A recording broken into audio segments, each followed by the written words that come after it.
देखो जी। वाहिगुरु जी का खालसा वाहिगुरु जी की फतेह। संत बाबा हरनाम सिंह जी रामपुर खेड़े वाले, जिन्हां दी याद नूं सजरियां करन लई गुरु चरनां विच विराजमान होए आ, उन्हां दे संबंध विच जो उन्हां दे उत्तराधिकारी संत बाबा सेवा सिंह साहब हुणां ने सेक नेहिया पुस्तक लिखी है। ਉਹਦੇ ਚੋਂ ਦੋ ਇੱਕ ਸਜਰੀਆਂ ਝਾਕੀਆਂ ਜਿਹੜੀਆਂ ਮੈਂ ਦਰਸ਼ਨ ਕੀਤੇ ਨੇ, ਉਹ ਸਾਂਝੀਆਂ ਕਰਨ ਤੋਂ ਪਹਿਲਾਂ ਗੁਰਬਾਣੀ ਦੀ ਉਸ ਪੰਕਤੀ ਵਾਲੇ ਪਾਸੇ ਆਪ ਜੀ ਦੀ ਤਵੱਜੋ ਜ਼ਰੂਰ ਦਿਵਾਂਗਾ, ਜਿਸ ਪੰਕਤੀ ਰਾਹੀਂ ਸੁਗੜ ਲੇਖਕ ਮਹਾਂਪੁਰਸ਼ ਬਾਬਾ ਸੇਵਾ ਸਿੰਘ ਸਾਹਿਬ ਹੁਣਾਂ ਨੇ ਮਹਾਂਪੁਰਸ਼ ਬਾਬਾ ਹਰਨਾਮ ਸਿੰਘ ਹੁਣਾਂ ਵੱਲ ਇਸ਼ਾਰਾ ਕੀਤਾ ਹੈ। ਤੇ ਉਹ ਇਸ਼ਾਰਾ ਇਹ ਵੇ ਵੀ ਜਿਨ੍ਹਾਂ ਨੂੰ ਪ੍ਰਮਾਤਮਾ ਦਾ ਨਾਮ ਚੇਤਾ ਰਹਿੰਦਾ ਨਾ, ਸਾਧ ਸੰਗਤ ਵਿਸਰਦਾ ਨਹੀਂ, ਜਿਨ੍ਹਾਂ ਦੀ ਝੋਲੀ ਵਿੱਚ ਸਿਫਤ ਸਲਾਹ ਦੀ ਦਾਤ ਪੈ ਜਾਂਦੀ ਹੈ। ਹਜ਼ੂਰ ਨੇ ਅੰਮ੍ਰਿਤ ਬਾਣੀ ਵਿੱਚ ਇਹ ਜ਼ਮਾਨਤ ਦਿੱਤੀ ਹੈ ਕਿ ਇੱਕ ਪਾਤਸ਼ਾਹ ਹੁੰਦਾ ਹੈ ਤੇ ਇੱਕ ਪਾਤਸ਼ਾਹ ਦਾ ਵੀ ਪਾਤਸ਼ਾਹ ਹੁੰਦਾ। ਇੱਕ ਸਮਰਾਟ ਹੈ, ਇੱਕ ਰਾਜਾ ਹੈ, ਇੱਕ ਚੱਕਰਵਰਤੀ ਰਾਜਾ ਹੈ। ਤੇ ਹਜ਼ੂਰ ਕਹਿੰਦੇ ਨੇ ਜਿਸ ਨੂੰ ਬਖਸ਼ੇ ਸਿਫਤ ਸਾਲਾ, ਨਾਨਕ ਪਾਤਸ਼ਾਹੀ ਪਾਤਸ਼ਾਹ। ਜਿਹੜੀ ਪੰਕਤੀ ਸਰਲੇਖ ਵਜੋਂ ਪੁਸਤਕ ਦੇ ਬਾਹਰ ਅੱਗੇ ਕੁਐਸਚਨ ਮਾਰਕ ਲਾ ਕੇ ਲਿਖੀ, ਉਹ ਪੰਕਤੀ ਹੈ ਜਿਨ੍ਹਾਂ ਨਾ ਵਿਸਰੈ ਨਾਮ ਸੇ ਕਿਨੇ ਹਿਆ। ਕਹਿ ਲਗੇ ਕੈਸੇ ਨੇ ਉਹ, ਅੱਖ ਲਗੇ ਭੇਦ ਨਾ ਜਾਨੋ ਮੂਲ। ਉੱਕਾ ਹੀ ਫਰਕ ਨਾ ਸਮਝੋ, ਇਹ ਤੇ ਹੁੰਦਾ ਥੋੜਾ ਫਰਕ। ਅੱਖ ਲਗੇ ਉੱਕਾ ਹੀ ਕੋਈ ਭੇਦ ਨਾ ਸਮਝੋ, ਭੇਦ ਨਾ ਜਾਨੋ ਮੂਲ, ਮੁੱਢੋਂ ਹੀ ਕੋਈ ਭੇਦ ਨਾ ਸਮਝੋ। ਕੈਸੇ ਨੇ, ਅੱਖ ਲਗੇ ਸਾਈਂ ਜੇ ਹੈ, ਸਾਈਂ ਦਾ ਤੇ ਉਹਨਾਂ ਦਾ ਕੋਈ ਅੰਤਰ ਹੀ ਨਹੀਂ। ਮੈਂ ਇਹ ਪੰਕਤੀ ਤਾਂ ਆਪ ਜੀ ਦੀ ਨਜ਼ਰ ਕੀਤੀ ਹੈ ਵੀ ਜਿਸ ਤਰ੍ਹਾਂ ਸਾਈਂ ਦੀ ਸਿਫਤ ਕਰਨ ਤੋਂ ਬੰਦਾ ਅਸਮਰੱਥ ਹੈ, ਇਸ ਤਰ੍ਹਾਂ ਸਾਈਂ ਵਰਗਿਆਂ ਦੀ ਵੀ ਮੁਕੰਮਲ ਸਿਫਤ ਕਰਨ ਤੋਂ ਬੰਦਾ ਅਸਮਰੱਥ ਹੈ। ਫਿਰ ਵੀ ਕੋਸ਼ਿਸ਼ ਕਰਾਂਗਾ। ਇੱਕ ਤੇ ਦਾਨਾ ਬੰਦੇ ਕਿਆ ਕਰਦੇ ਨੇ ਕਿ ਮਾਂ ਇੱਕ ਤੁਰਦਾ ਫਿਰਦਾ ਵਿਸ਼ਵ ਵਿਦਿਆਲਿਆ ਵੇ, ਇੱਕ ਤੁਰਦੀ ਫਿਰਦੀ ਯੂਨੀਵਰਸਿਟੀ। ਉਹ ਮੈਂ ਤਾਂ ਕਹਿ ਰਿਹਾ ਵੀ ਮਹਾਂਪੁਰਸ਼ ਬਾਬਾ ਹਰਨਾਮ ਸਿੰਘ ਸਾਹਿਬ ਦਾ ਜਨਮ ਸਰਦਾਰ ਅਛਰ ਸਿੰਘ ਦੇ ਘਰ ਮਾਤਾ ਨਰੈਣ ਕੌਰ ਜੀ ਦੀ ਕੁੱਖ ਤੋਂ ਹੁਸ਼ਿਆਰਪੁਰ ਤਹਿਸੀਲ ਦਸੂਹੇ ਦੇ ਇੱਕ ਪਿੰਡ ਵਿੱਚ ਹੋਇਆ। ਪਿਤਾ ਜੀ ਮੂਲ ਰੂਪ ਵਿੱਚ ਪਿਤਾ ਪੁਰਖੀ ਕੀਤਾ ਕਰਦੇ ਸਨ ਵਾਈ ਦਾ, ਤੇ ਵਾਈ ਜੋਤੀ ਕਰਨੀ ਭਾਵੇਂ ਚਲੋ ਵੈਸੇ ਤੇ ਜੈਸੀ ਮਨੁੱਖ ਦੀ ਚਾਹ ਹੁੰਦੀ ਏ ਰਾਹ ਵੈਸਾ ਲੱਭ ਜਾਂਦਾ ਹੈ, ਪਰ ਖੇਤੀ ਦਾ ਇੱਕ ਕਿੱਤਾ ਗੁਰਮੁਖ ਪਿਆਰਿਓ ਐਸਾ ਹੈ ਜਿਹਦੇ ਵਿੱਚ ਬੇਈਮਾਨੀ ਦੇ ਬਹੁਤ ਘੱਟ ਆਸਾਰ ਨੇ। ਕੀ ਕਿਸਾਨ ਬੇਈਮਾਨੀ ਕਰੇਗਾ? ਕਿੱਤਾ ਕਿਰਤ ਸੁਚੀ ਸੀ। ਜਿਹੜੀ ਗੱਲ ਗੁਰੂ ਨਾਨਕ ਸਾਹਿਬ ਮਹਾਰਾਜ ਸੱਚੇ ਪਾਤਸ਼ਾਹ ਨੇ ਕਹੀ, ਸਾਰੇ ਗੁਰੂ ਗ੍ਰੰਥ ਸਾਹਿਬ ਮਹਾਰਾਜ ਦੇ ਅੰਦਰ ਨਾਮ ਸਿਮਰਨ ਦੇ ਉੱਤੇ ਜ਼ੋਰ ਦਿੱਤਾ ਗਿਆ। ਪਰ ਸੱਚੀ ਸਰਕਾਰ ਗੁਰੂ ਨਾਨਕ ਸਾਹਿਬ ਨੇ ਜਦੋਂ ਸੰਸਾਰ ਦੇ ਉੱਤੇ ਆ ਕੇ ਹੋਕਾ ਦਿੱਤਾ ਨਾ, ਜਿਹੜੀਆਂ ਤਿੰਨ ਮੁੱਢਲੀਆਂ ਗੱਲਾਂ ਦਸੀਆਂ ਬਾਬੇ ਨਾਨਕ ਜੀ ਨੇ, ਉਹਦੇ ਵਿੱਚ ਪਹਿਲੀ ਗੱਲ ਇਹ ਨਹੀਂ ਕਹੀ ਵੀ ਨਾਮ ਜਪੋ, ਖਿਮਾ ਕਰਦੇ ਆ ਜੀ। ਪਹਿਲੀ ਗੱਲ ਇਹ ਕਹੀ ਵੀ ਆਪਣੀ ਕਿਰਤ ਸੁਚੀ ਕਰ ਲੈ। ਬਸ ਜੇ ਕਿਰਤ ਸੁਚੀ ਨਹੀਂ ਤੇ ਫੇਰ ਮਨ ਟਿਕਣ ਦਾ ਕੋਈ ਮਤਲਬ ਹੀ ਨਹੀਂ। ਤੇ ਕਾਹੇ ਕੋ ਕੀਜੈ ਧਿਆਨ ਜਪੰਨਾ, ਜਬ ਤੇ ਸ਼ੁੱਧ ਨਹੀਂ ਮਨ ਆਪਣਾ। ਮਾਂ ਪਿਓ ਜੁੜੀ ਹੋਈ ਸੁਰਤ ਵਾਲੇ, ਦਸਾਂ ਨੌਵਾਂ ਦੀ ਕਿਰਤ ਕਰਨ ਵਾਲੇ ਮਾਤਾ ਨਰੈਣ ਕੌਰ ਜੀ, ਸਰਦਾਰ ਅਛਰ ਸਿੰਘ ਸਾਹਿਬ ਖੇਤਾਂ ਵਿੱਚ ਖੂਨ ਪਸੀਨਾ ਬਹਾ ਕੇ ਕਮਾਈ ਕਰਕੇ ਘਰ ਜਿਹੜਾ ਅਨਾਜ ਰੱਖਣਾ, ਉਸ ਅਨਾਜ ਪੀਸੇ ਹੋਏ ਦਾ ਪ੍ਰਸ਼ਾਦਾ ਸੰਤ ਬਾਬਾ ਹਰਨਾਮ ਸਿੰਘ ਸਾਹਿਬ ਦੇ ਉਦਰ ਵਿੱਚ ਜਾਂਦਾ ਸੀ। ਤੇ ਉਹ ਜਿਹੜਾ ਦਸਾਂ ਨੌਵਾਂ ਦੀ ਕਿਰਤ ਦਾ ਪ੍ਰਸ਼ਾਦਾ ਅੰਦਰ ਜਾਂਦਾ ਹੈ, ਹਜ਼ੂਰ ਨੇ ਪਹਿਲਾ ਨਾਰਾ ਲਾਇਆ। ਉਹਦਾ ਮਤਲਬ ਹੀ ਇਹ ਸੀ ਵੀ ਸਿਮਰਨ ਹੋਵੇਗਾ ਹੀ ਤਾਂ ਜੇ ਕਿਰਤ ਸੁੱਚੀ ਹੈ। ਅੱਜ ਜਿਹੜਾ ਵੱਡਾ ਕਾਰਨ ਹੈ, ਮੈਂ ਵੀ ਉਸੇ ਵਰਗ 'ਚ ਹੀ ਹਾਂ ਬਈ ਜਪਜੀ ਆਰੰਭ ਹੁੰਦੀ ਹੈ, ਕੇਤੀ ਛੁੱਟੀ ਨਾਲ ਮੂੰਹ ਚੋਂ ਨਿਕਲ ਜਾਂਦਾ, ਪਤਾ ਵੀ ਨਹੀਂ ਲੱਗਦਾ ਜਪਜੀ ਹੋ ਕਦੋਂ ਗਈ। ਰਸਨਾ ਜਪਜੀ ਕਰਦੀ ਹੈ, ਮਨ ਜਪਜੀ ਨਹੀਂ ਕਰਦਾ। ਮੂਲ ਕਾਰਨ ਜਿੱਥੋਂ ਤੱਕ ਜਿੰਨੀ ਕੋ ਮੇਰੀ ਸੂਝ-ਬੂਝ ਕੰਮ ਕਰਦੀ ਹੈ, ਉਹਦਾ ਇੱਕੋ ਕਾਰਨ ਹੋਵੇਗਾ ਵੀ ਕਿਰਤ ਸੁੱਚੀ ਨਹੀਂ। ਸਾਡਾ ਯਤਨ ਨਹੀਂ ਹੁੰਦਾ ਵੀ ਕਿਰਤ ਸੁੱਚੀ ਹੋਵੇ। ਹਾਂ, ਕੁਦਰਤੀ ਦਾ ਸਾਡਾ ਨਾ ਲੱਗੇ ਕਿਤੇ ਹੇਠਾਂ ਉਤਾਂ ਕਰਨ ਦਾ ਤੇ ਗੱਲ ਵੱਖਰੀ। ਕੋਸ਼ਿਸ਼ ਇਹ ਹੁੰਦੀ ਹੈ ਵੀ ਕਿਸੇ ਤਰੀਕੇ ਕੁਝ ਨਾ ਕੁਝ ਹੜਪਿਆ ਜਾਏ ਤੇ ਬਹੁਤ ਵਧੀਆ ਗੱਲ ਹੈ। ਕਹਿੰਦੇ ਨੇ ਦਸਾਂ ਨਵਾਂ ਦੀ ਕਿਰਤ ਕਰਨ ਵਾਲਾ ਇਹ ਸੁਭਾਗ ਜੋੜਾ, ਉਸ ਘਰ ਵਿੱਚ ਮਹਾਂਪੁਰਸ਼ ਸੰਤ ਬਾਬਾ ਹਰਨਾਮ ਸਿੰਘ ਗੁਰਾਂ ਨੇ ਜਨਮ ਲਿਆ ਤੇ ਉਹਨਾਂ ਨੇ ਆਪਣੀ ਹਯਾਤੀ ਵਿੱਚ ਆਪਣੇ ਨਾਂ ਨਾਲ ਸੰਤ ਅੱਖਰ ਲੱਗਣ ਵੀ ਨਹੀਂ ਦਿੱਤਾ। ਭਾਈ ਹਰਨਾਮ ਸਿੰਘ ਜ਼ਿਆਦਾ ਮਸ਼ਹੂਰ ਹੈ। ਅੱਜ ਵੀ ਜੇ ਜਾਈਏ ਤੇ ਥੋੜਾ ਜਿਹਾ ਚਰਦਾਸ ਨੂੰ ਰਾਮਪੁਰ ਖੇੜਾ ਦੇ ਪਵਿੱਤਰ ਸਥਾਨ ਤੇ ਜਦੋਂ ਪਹਿਲੀ ਵਾਰੀ ਜਾ ਕੇ ਬਾਬਾ ਸੇਵਾ ਸਿੰਘ ਸਾਹਿਬ ਹੋਰਾਂ ਨੂੰ ਮਿਲੇ ਤੇ ਮੈਨੂੰ ਇਹੋ ਲੱਗਾ ਵੀ ਜਿਵੇਂ ਉਹਨਾਂ ਦਾ ਕੋਈ ਨਿਕਟਵਰਤੀ ਹੋਣਾ ਹੈ, ਕਿਉਂਕਿ ਨਾ ਅੱਗੇ ਕੋਈ ਡਾਂਗ ਵਾਲਾ, ਨਾ ਰਫਲ ਵਾਲਾ, ਨਾ ਬੰਦੂਕ ਵਾਲਾ, ਨਾ ਚਿਮਟਿਆਂ ਢੋਲਕੀਆਂ ਵਾਲਾ, ਬਿਲਕੁਲ ਸਾਦੇ ਜਿਹੇ, ਜਿਵੇਂ ਸਧਾਰਨ ਇੱਕ ਵਿਅਕਤੀ ਹੈ ਉਸੇ ਤਰ੍ਹਾਂ ਦਾ ਜੀਵਨ। ਤੇ ਮੈਂ ਸਮਝਣਾ ਵੀ ਇਹ ਅਸਰ ਵੀ ਬਾਬਾ ਹਰਨਾਮ ਸਿੰਘ ਸਾਹਿਬ ਹੁਣਾਂ ਦਾ, ਬਾਬਾ ਸੇਵਾ ਸਿੰਘ ਸਾਹਿਬ ਹੁਣਾਂ ਦੇ ਉੱਤੇ ਬਿਲਕੁਲ ਸਾਦਗੀ ਵਾਲਾ ਜੀਵਨ। ਤੇ ਉਹਨਾਂ ਨੇ ਹਯਾਤੀ ਦੇ ਵਿੱਚ ਬਹੁਤਾ ਸਤਿਕਾਰ ਵਾਲਾ ਲਕਬ ਆਪਣੇ ਨਾਂ ਨਾਲ ਲਗਾਉਣ ਤੋਂ ਜਿਨ੍ਹਾਂ ਨੇ ਉਹਨਾਂ ਦੀ ਸੰਗਤ ਮਾਣੀ, ਉਹ ਕਹਿੰਦੇ ਨੇ ਗੁਰੇਜ਼ ਕੀਤਾ। ਲੋਕ ਅਦਬ ਸਤਿਕਾਰ ਨਾਲ ਕਹਿੰਦੇ ਸਨ, ਇਹ ਗੱਲ ਵੱਖਰੀ। ਕਹਿੰਦੇ ਨੇ ਵੀ ਬਚਪਨ ਵਿੱਚ ਹੀ ਇਸ ਪਾਸੇ ਰੁਚੀ ਸੀ। ਜਦੋਂ ਵੀ ਕਿਸੇ ਸਾਧੂ ਸੰਤ ਨੇ, ਮਹਾਤਮਾ ਨੇ, ਗੁਰਮੁਖ ਨੇ ਆਉਣਾ, ਪੁੱਜ ਕੇ ਦਰਸ਼ਨ ਕਰਨੇ, ਕੋਲ ਬੈਠ ਅਧਿਆਤਮਕਵਾਦ ਦੀਆਂ ਗੱਲਾਂ ਪੁੱਛਣੀਆਂ, ਸਾਧੂ ਸੰਤਾਂ ਦੀ ਦੀ ਸੰਗਤ ਕਰਨੀ। ਤੇ ਕਹਿੰਦੇ ਨੇ ਇੱਕ ਵਾਰ ਐਸਾ ਹੋਇਆ ਵੀ ਸਾਧੂ ਸੰਤਾਂ ਦੀ ਸੇਵਾ ਕਰਦਿਆਂ ਮਨ ਵਿੱਚ ਥੋੜੀ ਗਿਲਾਨੀ ਨਹੀਂ ਪੈਦਾ ਹੋਈ, ਕਿਉਂਕਿ ਗੱਲਾਂ ਇਸ ਤਰ੍ਹਾਂ ਦੀਆਂ ਵੀ ਜਿਸ ਤਰ੍ਹਾਂ ਆਪਣੇ ਨਾਲ ਜੋੜਨ ਵਾਲੀ, ਆਪਣੀ ਸਵਾਰਥ ਸਿੱਧੀ ਵਾਲੀ ਗੱਲ, ਆਪਣੀ ਪੂਜਾ ਪ੍ਰਤਿਸ਼ਠਾ ਵਾਲੀ ਗੱਲ। ਤੇ ਲਿਖਿਆ ਸੰਤ ਸੇਵਾ ਸਿੰਘ ਸਾਹਿਬ ਉਹਨਾਂ ਨੇ ਵੀ ਥੋੜੀ ਗਿਲਾਨੀ ਨਹੀਂ ਪੈਦਾ ਹੋਈ। ਇੱਕ ਵਾਰ ਐਸਾ ਹੋਇਆ ਜਦੋਂ ਜੀਵਨ ਵਿੱਚ ਕੋਈ ਕ੍ਰਾਂਤੀ ਆਉਣੀ ਹੋਵੇ ਤੇ ਹਜ਼ੂਰ ਨੇ ਉਹ ਜਿਹੜੇ ਬਚਨ ਪਰਪੱਕ ਕਰਨੇ ਸਨ ਵੀ ਸਾਰੇ ਤੇ ਸੱਚੀ ਮੁੱਚੀ ਦੇ ਨਹੀਂ, ਪਰ ਹਾਂ ਵੀ ਨਾਸ ਨਹੀਂ ਹੋਇਆ, ਟਾਵੇਂ ਹੈਗੇ ਨੇ। ਕਹਿੰਦੇ ਨੇ ਇੱਕ ਉਦਾਸੀ ਸਾਧੂ ਪਿੰਡ ਵਿੱਚ ਆਇਆ ਤੇ ਪਿੰਡੋਂ ਬਾਹਰ ਉਹਨੇ ਡੇਰਾ ਲਗਾ ਲਿਆ, ਤਕੀਆ ਬਣਾ ਲਿਆ ਆਪਣਾ। ਤੇ ਕਹਿੰਦੇ ਨੇ ਬਾਰਿਸ਼ ਕਿਣਮਿਣ ਸ਼ੁਰੂ ਹੋ ਗਈ, ਸਾਰਾ ਦਿਨ ਮੀਂਹ ਪੈਂਦਾ ਰਿਹਾ ਤੇ ਉਹ ਸਾਧੂ ਉਸੇ ਤਰ੍ਹਾਂ ਬਰਸਾਤ ਵਿੱਚ ਬੈਠਾ ਰਿਹਾ। ਲਿਖਿਆ ਵੀ ਰਾਤ ਸਾਰੀ ਮੀਂਹ ਪੈਂਦਾ ਰਿਹਾ ਤੇ ਬਾਬਾ ਹਰਨਾਮ ਸਿੰਘ ਸਾਹਿਬ ਸਵੇਰੇ ਦੂਰ ਖੜੇ ਹੋ ਕੇ ਤੱਕਦੇ ਨੇ। ਕਹਿੰਦੇ ਨੇ ਹੁਣ ਤੇ ਸਾਧੂ ਭੱਜ ਗਿਆ ਹੋਵੇਗਾ ਬਰਸਾਤ ਤੋਂ ਡਰਦਾ, ਪਰ ਤੱਕਿਆ ਸਾਧੂ ਉਸੇ ਤਰ੍ਹਾਂ ਚੌਂਕੜੀ ਮਾਰ ਕੇ ਬੈਠਾ। ਅਗਲੇ ਦਿਨ ਫਿਰ ਤੱਕਿਆ, ਅਗਲੇ ਦਿਨ ਫਿਰ ਉਸੇ ਤਰ੍ਹਾਂ ਉਹ ਚੌਂਕੜੀ ਮਾਰ ਕੇ ਬੈਠਾ। ਮੁੱਕਦੀ ਗੱਲ ਕੀ ਵੀ 3 ਦਿਨ ਲਗਾਤਾਰ ਮੀਂਹ ਵਰਦਾ ਰਿਹਾ, ਬਾਰਿਸ਼ ਪੈਂਦੀ ਰਹੀ ਤੇ ਕਹਿੰਦੇ ਨੇ ਉਹ ਸਾਧੂ ਪੁਰਸ਼ ਉਸੇ ਤਰ੍ਹਾਂ ਚੌਂਕੜੀ ਮਾਰ ਕੇ ਬੈਠਾ ਰਿਹਾ। ਤੇ ਮਨ ਦੇ ਅੰਦਰ ਥੋੜੀ ਸ਼ਰਧਾ ਭਾਵਨਾ ਪੈਦਾ ਹੋਈ ਵੀ ਜਿਸ ਤਰ੍ਹਾਂ ਆਮ ਸਾਧੂ ਜਿਹੜੇ ਨੇ ਉਹ ਸੁੱਖ ਸੁਵਿਧਾ ਤੱਕਦੇ ਨੇ, ਜਿੱਥੇ ਥੋੜਾ ਜਿਹਾ ਕਸ਼ਟ ਆਵੇ ਸਰੀਰ ਨੂੰ ਉੱਥੋਂ ਦੌੜ ਜਾਂਦੇ ਨੇ। ਕਹਿੰਦੇ ਨੇ ਮਨ ਵਿੱਚ ਸ਼ਰਧਾ ਆਈ, ਸਰਦੀ ਵੀ ਸੀ ਤੇ ਕਹਿੰਦੇ ਨੇ ਬਾਰਿਸ਼ ਪੈ ਰਹੀ ਸੀ। ਜਾ ਕੇ ਕੋਲ ਲੱਕੜਾਂ ਬਾਲ ਦਿੱਤੀਆਂ ਤੇ ਪ੍ਰਸ਼ਾਦ ਛਕਾਇਆ, ਹੌਲੀ ਹੌਲੀ ਆਉਣਾ ਜਾਣਾ ਸ਼ੁਰੂ ਕਰ ਦਿੱਤਾ। ਉਸ ਉਦਾਸੀ ਸਾਧੂ ਦੇ ਕੋਲ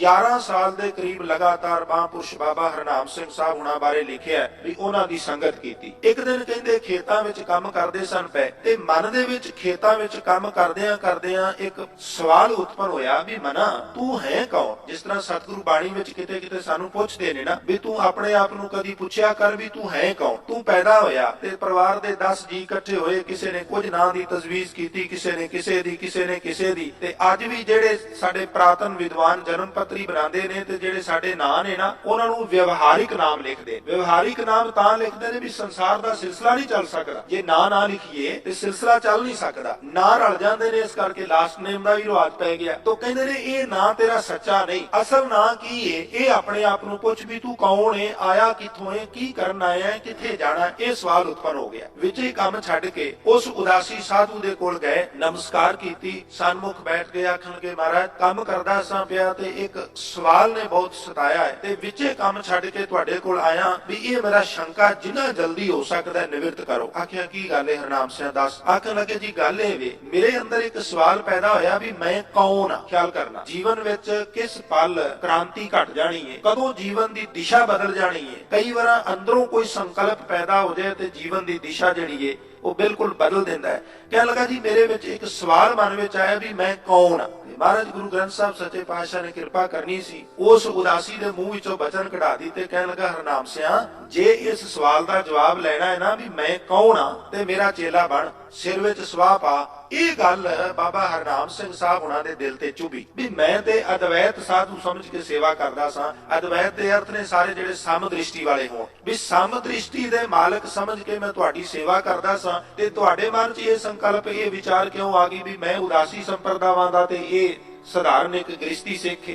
ਅੱਜ ਵੀ ਉਹੀ ਸਾਰੀ ਸਮੱਸਿਆ ਨਾ। ਅੱਜ ਸਿੱਖ ਇਹ ਨਹੀਂ ਕਹਿੰਦਾ ਵੀ ਮੈਂ ਸਿੱਖ ਹਾਂ ਮੈਨੂੰ ਮਾਫ ਕਰ ਦਿਆ ਜੇ। ਖਾਸ ਕਰਕੇ ਇੱਥੇ ਜਦੋਂ ਮੈਂ ਬਾਹਰ ਆਉਣਾ ਵਾ ਨਾ ਖਿਮਾ ਕਰ ਦਿਆ ਜੇ, ਕਿਉਂਕਿ ਤੁਹਾਡੇ ਗੋਚਰੇ ਸਵਾਰਥ ਵੀ ਬੜੇ ਨੇ ਨਾ। ਇੱਥੇ ਜਦੋਂ ਮੈਂ ਆਉਣਾ ਮੈਨੂੰ ਇਸ ਤਰ੍ਹਾਂ ਬਿਲਕੁਲ ਨਹੀਂ ਭਾਸਦਾ ਵੀ ਕੋਈ ਇਹ ਕਹਿ ਰਿਹਾ ਹੋਵੇ ਮੈਂ ਸਿੱਖ ਹਾਂ। ਹਾਂ ਸੰਪਰਦਾਵਾਂ ਦੀ ਭਰਪੂਰ ਗੱਲ ਹੈ। ਵੈਸੇ ਕਈ ਗੁਰਮੁਖੇ ਵੀ ਕਹਿੰਦੇ ਜੀ ਇੰਡੀਆ ਤੋਂ ਤਾਂ ਸਿੱਖੀ ਨਾਸ ਹੋ ਗਈ ਹੈ, ਤੇ ਮੈਂ ਕਹਿੰਦਾ ਵਾ ਕਈ ਵਾਰ ਭੁਲੇਖਾ ਵੀ ਹੁੰਦਾ ਜੀ ਬਈ ਇਹ ਕਦੋਂ ਗੁਰੂ ਨੇ ਕਿਹਾ ਵੀ ਤੂੰ ਸੰਪਰਦਾਵਾਂ ਦੀ ਇਸ ਅੱਗ ਦੇ ਵਿੱਚ ਸੜਦਾ ਰਹ। ਕਿੱਥੇ ਗੁਰੂ ਨੇ ਕਿਹਾ? ਅੱਜ ਭਰਪੂਰ ਅੱਗ ਜਦੋਂ ਮੈਂ ਇੱਥੇ ਤੱਕਣਾ ਵਾ ਸੰਪਰਦਾਵਾਂ, ਕੋਈ ਸਿੱਖੀ ਦੀ ਗੱਲ ਨਹੀਂ, ਕੋਈ ਕੌਮ ਦੀ ਗੱਲ ਨਹੀਂ, ਸੰਪਰਦਾ ਕਿਹੜੀ, ਬਸ ਇੱਥੇ ਅਸੀਂ ਖੜੇ ਹਾਂ। ਇਸ ਸੰਪਰਦਾਇਕ ਅੱਗ ਨੇ ਬਾਬਾ ਹਰਨਾਮ ਸਿੰਘ ਸਾਹਿਬ ਦੇ ਜੀਵਨ ਵਿੱਚ ਕ੍ਰਾਂਤੀ ਲੈ ਆਂਦੀ। ਕਹਿਣ ਲੱਗਾ ਸਿਰ 'ਚ ਸਵਾਹ ਪਾ, ਉਦਾਸੀ ਬਣ, ਜੇ ਇਸ ਸਵਾਲ ਦਾ ਜਵਾਬ ਲੈਣਾ। ਆਖਣ ਲੱਗਾ ਬਾਬਾ ਜੀ ਵੀ ਮੈਂ ਹੁਣ ਤੱਕ ਤੁਹਾਡੇ ਕੋਲ ਸ਼ਰਧਾ ਨਾਲ ਆਉਂਦਾ ਸਾਂ, ਪਰ ਅੱਜ ਤੁਹਾਡੇ ਇਹਨਾਂ ਬੋਲਾਂ ਦੇ ਨਾਲ ਮੇਰੇ ਅੰਦਰ ਉਹ ਹਲਚਲ ਮੱਚੀ ਏ, ਉਹ ਠੇਸ ਪਹੁੰਚੀ ਏ ਵੀ ਮੈਂ ਨਿਕਟ ਭਵਿੱਖ ਵਿੱਚ ਕਦੀ ਵੀ ਤੁਹਾਡੇ ਤੋਂ ਕੋਈ ਸਵਾਲ ਨਹੀਂ ਕਰਾਂਗਾ। ਮਨ ਵਿੱਚ ਨਫ਼ਰਤ ਤੇ ਨਹੀਂ ਪਰ ਅਦਬ ਸਤਿਕਾਰ ਦੀ ਭਾਵਨਾ ਉੱਡ ਗਈ। ਉਸ ਤੋਂ ਬਾਅਦ ਲਿਖਿਆ ਵੀ ਬਾਬਾ ਹਰਨਾਮ ਸਿੰਘ ਸਾਹਿਬ ਨੇ ਜਿਹੜੇ ਸਿੱਖ ਸਾਧੂ ਸੰਤ ਸਨ,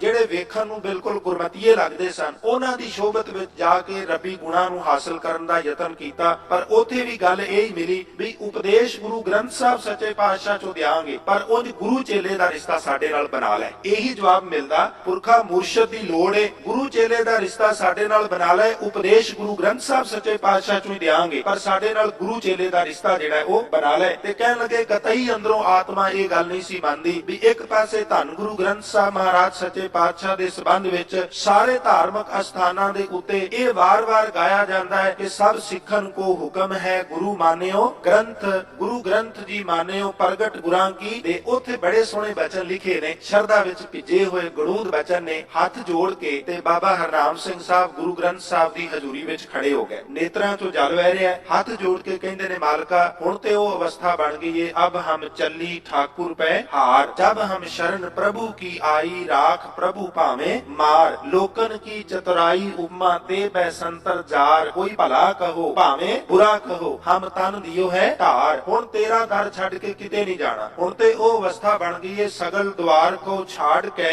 ਗਏ ਹੋ ਤੁਹਾਰੋ ਦੁਆਰ, ਬਾਹ ਗਏ ਕੀ ਲਾਜ ਅਸ ਗੋਬਿੰਦ ਦਾਸ ਤੁਹਾਰ। ਹੁਣ ਤੇਰਾ ਦਰ ਫੜ ਲਿਆ। ਕਹਿੰਦੇ ਨੇ ਰੋ ਰੋ ਕੇ ਪਤਾ ਨਹੀਂ ਵੀ ਕਿੰਨਾ ਕੁ ਚਿਰ ਉਸੇ ਤਰ੍ਹਾਂ ਸਾਵਧਾਨ ਖੜੇ ਰਹੇ, ਕਿਸੇ ਹੋਰ ਸੋਚ ਵਹਿਮ ਦੇ ਵਿੱਚ ਵਹਿ ਰਹੇ। ਤੇ ਅਰਦਾਸ ਕਰਦਿਆਂ ਕਹਿੰਦੇ ਨੇ ਆਵਾਜ਼ ਆਈ ਵੀ ਹਰਨਾਮ ਸਿਆ, ਇਹ ਆਵਾਜ਼ ਕੋਈ ਅਰਸ਼ੀ ਆਵਾਜ਼ ਸੀ। ਇਸ ਆਵਾਜ਼ ਵਿੱਚ ਕੋਈ ਕਸ਼ਿਸ਼ ਸੀ, ਕੋਈ ਹੋਰ ਕਿਸੇ ਵੱਖਰੀ ਦੁਨੀਆ ਦੀ ਜਿਵੇਂ ਆਵਾਜ਼ ਹੁੰਦੀ ਏ, ਅੰਦਰ ਜਿਵੇਂ ਚੰਗੀ ਚੰਗੀ ਲੱਗਦੀ ਏ। ਕਹਿੰਦੇ ਨੇ ਆਖਿਆ ਹਰਨਾਮ ਸਿਆ, ਕਹਿੰਦੇ ਨੇ ਆਵਾਜ਼ ਸੁਣੀ ਤੇ ਉਹ ਬਚਨ ਕਹਿ ਰਹੇ ਸਨ ਵੀ ਖੰਡੇ ਬਾਟੇ ਦਾ ਅੰਮ੍ਰਿਤ ਛਕ। ਗੁਰੂ ਗ੍ਰੰਥ ਸਾਹਿਬ ਦੀ ਤਾਬਿਆ ਵਿੱਚ ਪੰਜਾਂ ਤੋਂ ਖੰਡੇ ਬਾਟੇ ਦਾ ਅੰਮ੍ਰਿਤ ਛਕ, ਰਹਿਤ ਬਹਿਤ ਵਿੱਚ ਪਰਪੱਕ ਹੋ, ਗੁਰੂ ਕਿਰਪਾ ਕਰੇ। ਬਸ ਉਹ ਦਿਨ ਜਾਏ ਤੇ ਆ ਦਿਨ ਆਵੇ। ਬਾਬਾ ਹਰਨਾਮ ਸਿੰਘ ਸਾਹਿਬ ਨੇ ਗੁਰੂ ਗ੍ਰੰਥ ਸਾਹਿਬ ਦਾ ਆਸਰਾ ਲਿਆ ਤੇ ਆਇਆਂ ਨੂੰ ਵੀ ਸ੍ਰੀ ਗੁਰੂ ਗ੍ਰੰਥ ਸਾਹਿਬ ਸੱਚੇ ਪਾਤਸ਼ਾਹ ਦੇ ਲੜ ਲਾਇਆ, ਨਾ ਕਿ ਆਪਣੇ ਲੜ ਲਾਇਆ। ਤੇ ਫਿਰ ਕਿੰਨਾ ਕੁ ਕਹਿੰਦੇ ਨੇ ਅੰਦਰ ਪਿਆਰ ਤੇ ਸ਼ਰਧਾ ਸ੍ਰੀ ਗੁਰੂ ਗ੍ਰੰਥ ਸਾਹਿਬ ਸੱਚੇ ਪਾਤਸ਼ਾਹ ਦੇ ਪ੍ਰਤੀ ਵੀ ਜਦੋਂ ਤੱਕ